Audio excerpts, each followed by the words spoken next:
नमस्कार, मैं हूं आपके साथ मयंक। आज 1 मई है। पिछले 12 घंटों के दौरान ऐसी 2 घटनाएं हुई हैं जो बेहद रहस्यमय हैं। मैं सीधा पॉइंट पे आना चाहता हूं और इन दोनों घटनाओं का जिक्र करूंगा, इनका एनालिसिस करेंगे। पहली घटना, तेहरान के आसमान में एक बार फिर कई धमाकों की आवाज़ें सुनाई दी गई हैं और बताया जा रहा है कि यहाँ पर कई ड्रोन्स थे जो तेहरान के आसमान में नजर आए और उसको ईरान ने अपने डिफेंस सिस्टम से तबाह कर दिया। जहां तक मैं समझ पा रहा हूं या कुछ एक्सपर्ट समझ पा रहे हैं, ये ईरान के डिफेंस सिस्टम्स कहां पर तैनात हैं, इसकी लोकेशंस जानने के लिए ये ड्रोन स्ट्राइक की कोशिश की गई थी। ड्रोन्स भेजे गए थे जिसमें किसी तरह के वॉरेट्स नहीं थे, सिर्फ डिफेंस कहां सिस्टम्स लगे हैं इनकी लोकेशन जानने के लिए ये ड्रोन्स भेजे गए थे। ये पहली घटना, हम इसका जिक्र करेंगे। लेकिन दूसरी घटना बेहद रहस्यमय है। अमेरिका के नेवादा डेजर्ट में एरिया 51 के पास चंद घंटों के अंदर 17 बार भूकंप आए हैं। 17 अर्थक्वेक्स, 17 अर्थक्वेक्स, जिसके बाद ये सवाल उठ रहे हैं कि क्या किसी तरह का कोई एटमी टेस्ट किया है डोनाल्ड ट्रंप ने, या फिर अमेरिका ने कोई ऐसे हथियार का टेस्ट किया है जिसकी वजह से ये भूकंप के झटके आए, और क्या इस ऐसे किसी हथियार का इस्तेमाल ईरान में होने वाला है। देखिए, पूरे अमेरिका में तमाम अखबार, तमाम न्यूज़पेपर्स, सोशल मीडिया में इस तरह की चर्चा छिड़ गई है। आखिर एरिया 51 जो इलाका है नेवादा डेजर्ट का, यहाँ पर अचानक 17 भूकंप के झटके कैसे आ सकते हैं? क्या ये किसी तरह का कोई टेस्ट था? और इस तरह के तमाम सवाल सोशल मीडिया पर उठाए जा रहे हैं। देखिए, इसके बारे में हम जिक्र करें, कल जैसा कि आप जानते हैं कि व्हाइट हाउस में एक बैठक होती है।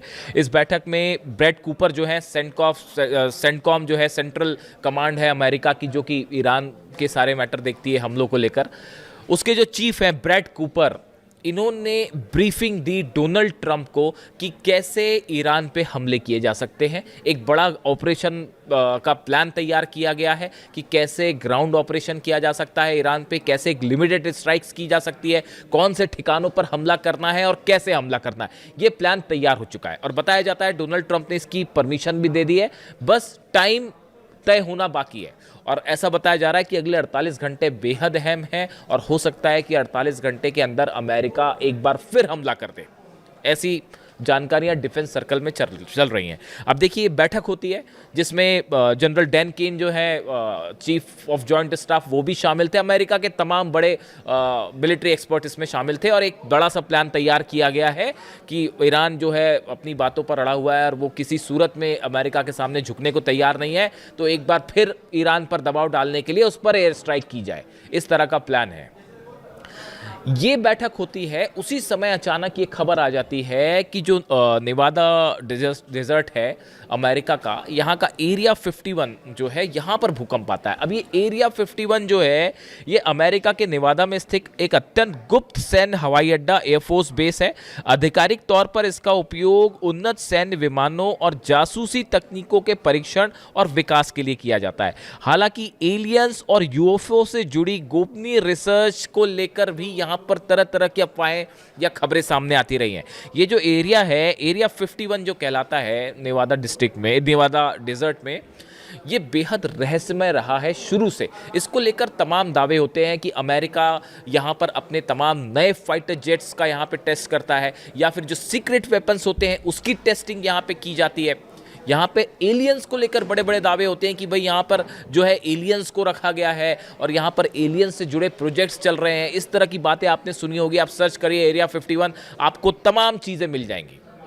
अब होता यह है कि व्हाइट हाउस में एक बैठक चल रही है जिसमें तमाम सैन्य अधिकारी हैं, ईरान को लेकर प्लान तैयार किया जा रहा है। इसी बीच जो है खबर आ जाती है साहब कि 17 भूकंप के झटके आए और उसके बाद पूरे अमेरिका के मीडिया में ये सवाल उठने लगते हैं कि क्या हुआ। देखिए, पहले खबर जो चल रही है हम वो देखें।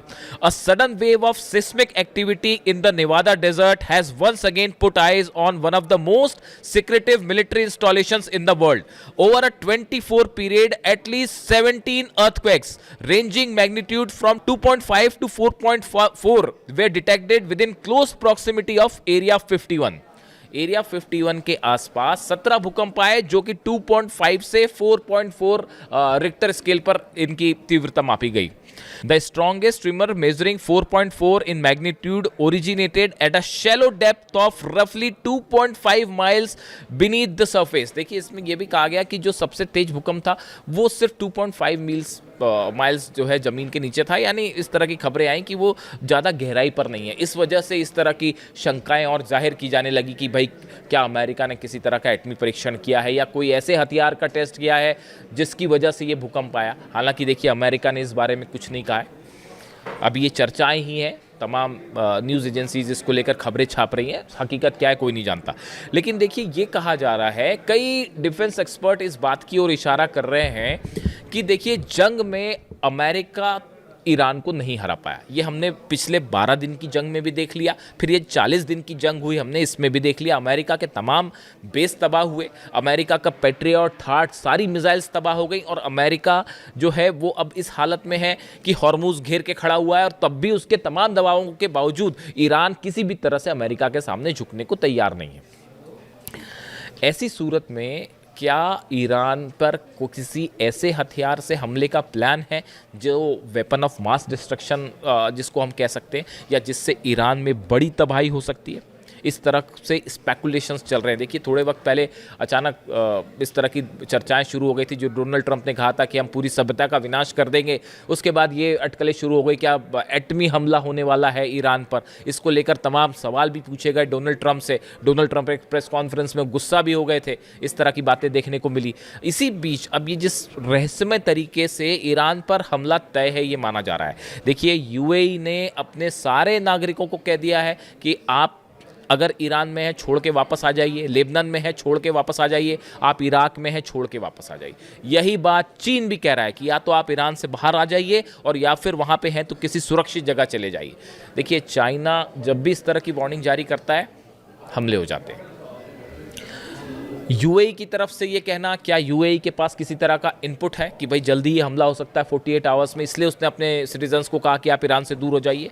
इसके अलावा आप देखिए जो ब्रैड कूपर है, सेंटकॉम के चीफ है, ये पिछली बार जब ये स्ट्राइक्स शुरू हुई थी 26 फरवरी को इनकी मुलाकात हुई थी डोनाल्ड ट्रंप से व्हाइट हाउस में, और उसके बाद 2 दिन 48 घंटे के अंदर हमला हो गया था। ब्रैड कूपर एक बार फिर मिले हैं डोनाल्ड ट्रंप से और हमले की प्लानिंग को लेकर मिले हैं, इसलिए भी शायद ये स्पेकुलेशन है कि 48 घंटे के अंदर स्ट्राइक हो सकती है। इस तरह की खबरें हैं। इजराइल से जो खबरें आ रही हैं आप वहां देखिए, बड़ी संख्या में 6500 टन हथियारों की खेप अमेरिका से इजराइल पहुंची है। ये मिसाइल्स हैं, अलग अलग डिफेंस सिस्टम्स हैं, थार्ड और पेट्रियट सिस्टम्स हैं जो पहुंच गए हैं, जिन्हें डिप्लॉय किया जा रहा है और बताया जा रहा है कि 48 घंटे के अंदर इन्हें डिप्लॉय कर दिया जाएगा। हाइफा में खास तौर पर हाइफा के प्रोटेक्शन की तैयारी है। हाइफा की ऑयल रिफाइनरीज वो ईरान नहीं छोड़ेगा इस बार, तो वहाँ उसको बचाने की कोशिशें लगी हुई हैं। यानी हाइफा में और अशदोद में इस 2 जगह पर डिफेंस सिस्टम तैनात किए जा रहे हैं जो कि 48 घंटे में तैयार हो जाएंगे। इसके अलावा जो खबर का मैंने शुरू में जिक्र किया कि देखिए बीती रात एक बार फिर वही हुआ कि तेहरान के आसमान में, न सिर्फ तेहरान में बल्कि कई और जगह कई सारे ड्रोन्स दिखाई देते हैं, रहस्यमय ड्रोन दिखाई देते हैं, और ईरान ने उसको अपना एयर डिफेंस फायर करके उसको तबाह कर दिया। अब कहा यह जा रहा है कि हमला करने के पहले, इसमें कोई शक नहीं है कि चाइना के डिफेंस सिस्टम्स की मिसाइल्स पहुंच गई हैं और हो सकता है रशिया का भी डिफेंस सिस्टम इस बार देखने को मिले। कहा यह जा रहा है कि अमेरिका ने हमला करने के पहले, अमेरिका और खास तौर पर इजराइल की सेना ये जानना चाहती है कि भाई किस किस लोकेशंस पर एयर डिफेंस सिस्टम्स लगे हुए हैं, ताकि उसको ध्यान में रखते हुए स्ट्राइक की जाए। इसीलिए ये ड्रोन स्ट्राइक थी। लेकिन बेहद हैरान करने वाली बात है कि ये तेहरान तक ड्रोन्स का पहुंचना, क्या ये ईरान के अंदर से इन्होंने ट्रेक ऑफ किया है ड्रोन्स ने? देखिए बड़ी संख्या में मोसाद के एजेंट मौजूद हैं ईरान में, जो ईरान लगातार कह रहा है कि तमाम गद्दार हैं, तमाम जासूस हैं जो कि मदद करते हैं इजराइल की। इस तरह के आरोप ईरान की तरफ से लगते हैं। तो अब ये अपने आप में चर्चा का मुद्दा है कि भाई ये ड्रोन्स जो हैं वो उस लोकेशंस तक पहुँचे कैसे, क्या इन्होंने ईरान के अंदर से ही टेक ऑफ किया गया था? ये इसको लेकर भी एक बड़ी अच्छी खासी चर्चा है। लेकिन नेवरदलेस ईरान ने अपना डिफेंस सिस्टम एक्टिवेट किया और कई जगह ये ड्रोन तबाह कर दिए गए।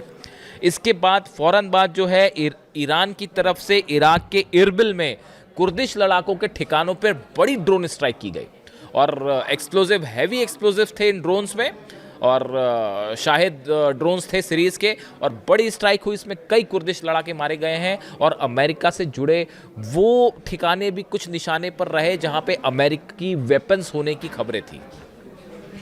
यानी एक बार फिर ये सिलसिला शुरू होने जा रहा है अमेरिका वर्सेस ईरान का। बड़ी बड़ी नुकसान की खबर आई है कुर्दिश इलाके में जहाँ पर हमले हुए। इसके अलावा देखिए एक बड़ा डेवलपमेंट ये भी है, बताया ये जा रहा है कि अगले, जैसा कि मैंने कहा 48 घंटे के अंदर, इसके पहले मतलब ये डेडलाइन तय हो गई है ऐसा बताया जा रहा है, ऐसे डिफेंस सर्कल में चर्चा है कि 48 घंटे में एक बार फिर अमेरिका एयर स्ट्राइक कर सकता है। इसके अलावा एक खबर ये भी है कि एक और प्रपोजल पे चर्चा हो रही है, एक और प्रपोजल सामने आ गया है जिस पर शायद स्ट्राइक के पहले अमेरिका तक ये बात पहुंचाई गई है। किसी बीच में कोई देश कौन है अभी वो साफ नहीं है। यानी एक बार फिर यूरेनियम को लेकर या हॉर्मूज को लेकर एक बार फिर चर्चा का दौर सामने है। अब ये बैकडोर से चर्चाएं हैं, इसलिए अभी कुछ साफ नहीं है, लेकिन हालात ये हैं कि ईरान की तरफ से ये साफ कर दिया गया है कि यूरेनियम पर कोई बात नहीं होगी, न्यूक्लियर मुद्दे पर कोई बात नहीं होगी जो ट्रंप को मंजूर नहीं है, और ऐसे हालात में हॉर्मूज में मामला फंस गया है। ईरान ने बड़ी तैयारी कर रखी है अमेरिका के जहाज़ों पर हमला करने की। तमाम मिसाइल्स तैयार हैं, सुरंगों से मिसाइल्स निकाल दी गई हैं, और अगले वीडियो में मैं आपको बताऊंगा कैसे अमेरिका ने अपनी मिसाइल से ईरान की मिसाइल्स को काउंटर करने के लिए प्लान तैयार किया है। लेकिन फिलहाल हम अपनी बात तक सीमित रहें। अमेरिका में न्यूक्लियर टेस्ट को लेकर तमाम तरह के दावे और तेहरान के आसमान में धमाके रहस्य बने हुए हैं। इससे जुड़ा जो भी अपडेट होगा आप तक पहुंचाऊंगा। Thank you so much.